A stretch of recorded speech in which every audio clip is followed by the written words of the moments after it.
Obviously you're Bangladeshi, but do you find yourself to be very in touch with your Bengaliness, if, for lack of a better word? Are you close with your family in Bangladesh and things like that? Yes and no. I was born here in the US, and then I went back when I was really young for a year when I was like 1 or 2 years old. I've only gone back like 2 or 3 times since then. One time when I was 16, and then another time recently. Actually, my mom passed away. So I went back for that. And it's interesting, right? All of my relatives are pretty much in Bangladesh, right? Really in the US, it was just my dad and my mom and some of their like college friends that are around here. I have cousins that are in Australia and some that are in Florida, but like nowhere really near me. So I never had this big Bengali family type experience growing up.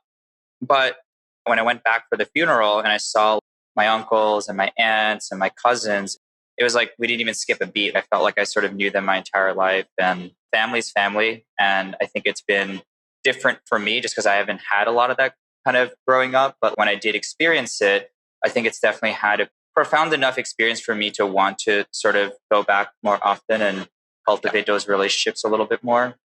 Where in New York did you grow up? I grew up in Queens. What part of Queens? I was born in Elmhurst, Elmhurst Hospital, and we lived in Richmond Hill for like quite some time. So did you not have, I get, I understand no family, but did you not have sort of like a Bengali enclave where, you kind of make people that are not your family into your family, not you, but your parents? Yeah. They had friends that they went to like college with or high school with that ended up immigrating around the same time as them. So I was lucky enough to have like a couple of core friends around my age, plus or minus 1 year, that I grew up with at family parties and things like that. And actually, I'm going to one of those friends. He's getting married in 2 weeks, and I'm actually going to see him. And we've been able to sort of stay in touch. And that was there. And they were basically family, right? I basically just, even to this day, I consider my friends like family members that I can pick. Yeah. I think about the same way as my college friends and some of the people that I kind of grew up with. But yeah, they were there, and that was cool. I wasn't as lonely growing up, and I still keep in touch with most of them, actually. Not that much. But yeah, that's what happens. I grew up in a building, all Bengali, pretty much 40 Bengali families. They just end up becoming like family. I ended up moving to Long Island when I was in the 6th grade or something, and I stayed there for middle school and high school and part of elementary school. And they visited it, but I feel like kind of at least at that time in Long Island, there was just not a whole lot of Bengali people, not a whole lot of brown people really in general. And that was just kind of who I felt most comfortable with. And plus we moved around a lot. So like, I don't know, it was just weird. I really didn't enjoy high school that much. I was kind of a little bit of a loner.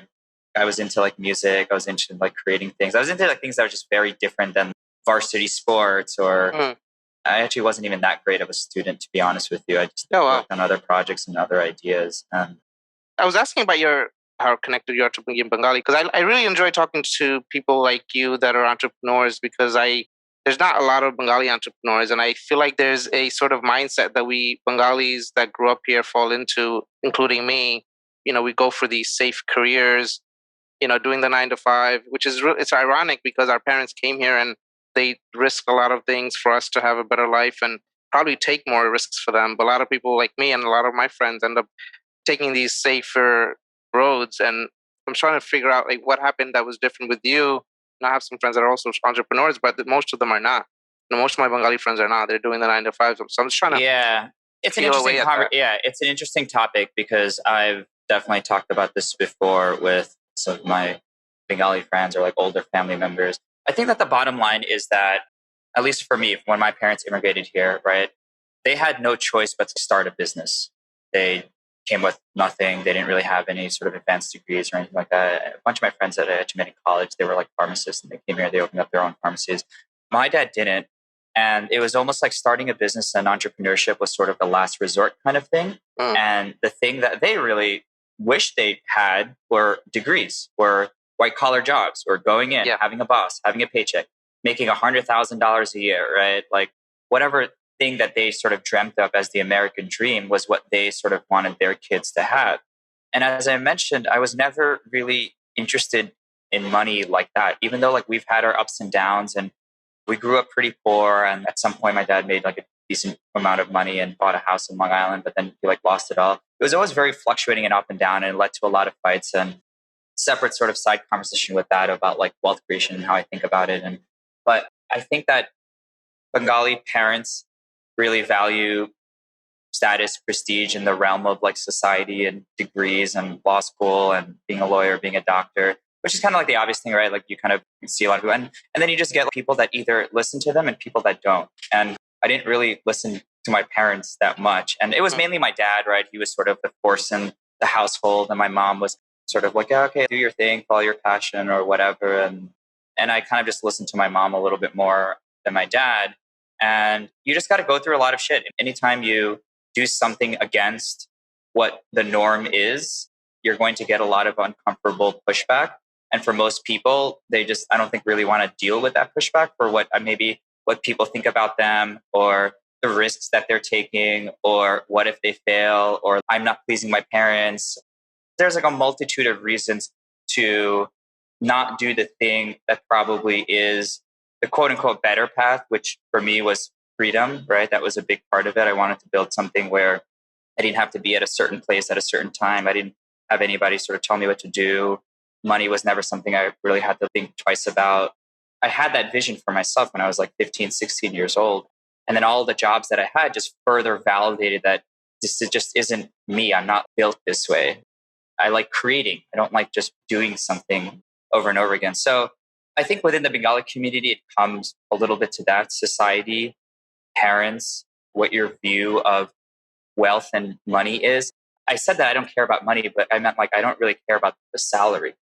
I care about creating wealth in the form of equity and enriching lots of people in that process. And you need some of that leverage to really make a difference in the world and make a difference in society.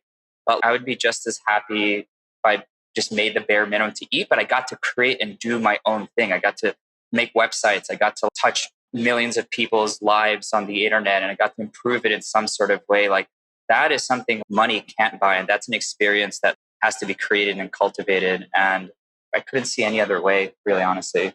Now my parents obviously came around and my dad was just like, wow, okay, cool. This makes a lot of sense. But it took them a really long time to A, accept that, B, not be mad at me for like not being a lawyer and not taking the bar. Like I literally just signed up for the bar. And then the day before I just didn't take it. And I launched the startup instead.